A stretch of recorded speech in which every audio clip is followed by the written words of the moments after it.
So I just did some cleaning and some wiping down of the surfaces here in my kitchen. So now is a really good time for me to wash my hands.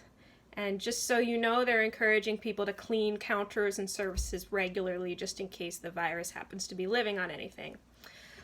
So today when we wash our hands, we're going to make special sure that we get our thumbs. Because if you're washing your hands like this, like I had talked about before, your thumbs are left out of that. So you got to do them separately. All right?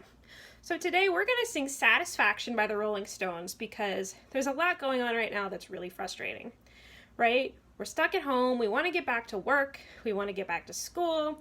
We want to do all the things that we're used to doing. We're not liking the way the government is handling things. So we're going to sing Satisfaction by the Rolling Stones. So let me get some soap. I can get no satisfaction.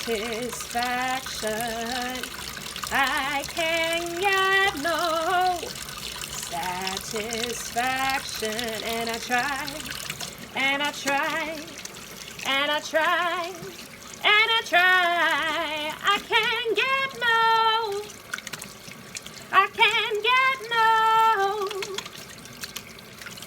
And that is just about 20 seconds. So I hope everyone is hanging in there and staying safe. Have a good day.